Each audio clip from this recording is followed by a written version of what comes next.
నమస్తే, welcome to our channel. నేను మీ సిరి. దేశవ్యాప్తంగా ఎన్నికల ప్రచారంలో రాజకీయ పార్టీలు ఫుల్ బిజీగా ఉన్నాయి. పార్టీల తరపున బరిలో నిలిచిన అభ్యర్థులు క్షణం తీరిక లేకుండా ప్రచారంలో నిమగ్నమయ్యారు. ఎలాగైనా గెలిచి తీరాలనే పట్టుదలతో అభ్యర్థులు ఇంటింటికి తిరగడంతో పాటు సంఘాలు, సంస్థలు యువతను కలిసే పనిలో బాగా బిజీగా ఉన్నారు. ఆంధ్రప్రదేశ్లో అసెంబ్లీ ఎన్నికలతో పాటు లోక్సభ ఎన్నికలు ఒకేసారి జరగనున్నాయి. ఈ నేపథ్యంలో ఎమ్మెల్యే అభ్యర్థులు, ఎంపీ అభ్యర్థులు ఇద్దరు ప్రచారం నిర్వహించుకోవాల్సిన పరిస్థితి నెలకొంది. రాష్ట్రంలో అధికార వైసీపీ ఒంటరిగా పోటీ చేస్తుండగా టీడీపీ, జనసేన, బీజేపీ కలిపి కూటమిగా పోటీ చేస్తున్నాయి. ఇప్పటికే టీడీపీ, జనసేన, బీజేపీ తమ అభ్యర్థులను ప్రకటించాయి. టీడీపీ కూటమి తరపున పోటీలో ఉన్న అభ్యర్థులు ప్రచారంలో ముందుంటున్నారు.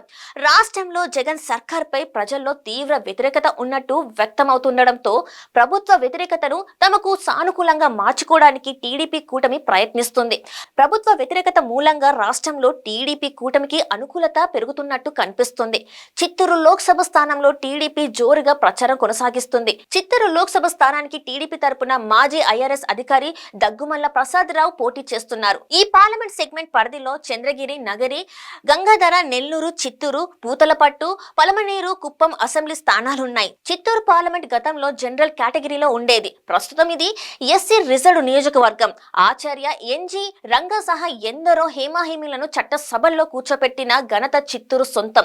తొలినాళ్లలో కాంగ్రెస్ కి కంచుకొట్టగా ఉన్న ఈ నియోజకవర్గం టీడీపీ ఆవిర్భవించాక సైకిల్ హస్తగతమైంది.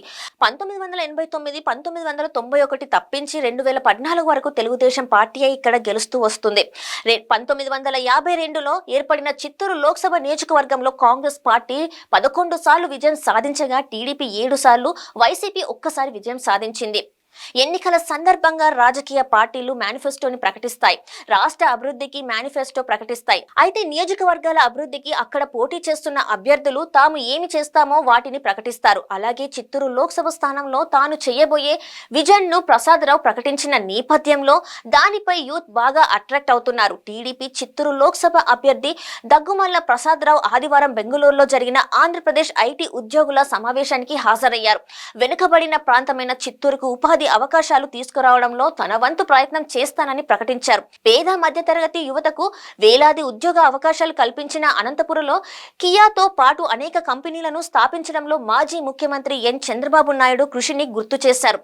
ప్రస్తుత సీఎం వైఎస్ జగన్మోహన్ రెడ్డి నేతృత్వంలో కంపెనీలు ఆంధ్రప్రదేశ్లో పెట్టుబడులు పెట్టేందుకు వెనకాడుతున్నాయన్నారు. చిత్తూరు జిల్లాలో అమర్ రాజ్ తో పాటు ఇతర వ్యాపార సంస్థలు మూతపడడంతో అనేక మంది ఉపాధి కోల్పోయారు. జగన్ అరాచక పాలన వల్ల పారిశ్రామికవేత్తలకు పెట్టుబడులు పెట్టడం సవాలుగా మారిందని, దీంతో రాష్ట్ర యువత బెంగళూరు, చెన్నై, పూణేలలో ఉద్యోగ అవకాశాలు వెతుక్కోవాల్సి వస్తుందని ప్రసాదరావు ఆందోళన వ్యక్తం చేశారు. చంద్రబాబు నాయుడు స్ఫూర్తితో రాజకీయాలకు ప్రవేశించిన తాను ప్రజలకు సేవ చేసేందుకు అఖిల భారత సర్వీసులకు రాజీనామా చేసినట్టు తెలిపారు. చిత్తూరు పార్లమెంట్ సెగ్మెంట్ ను అన్ని రంగాల్లో ఆదర్శంగా నిలిపేందుకు, నిరుద్యోగ యువతకు ఉపాధి అవకాశాలు కల్పించేలా ప్రయత్నాలు చేస్తానని ప్రసాదరావు హామీ ఇస్తున్నారు.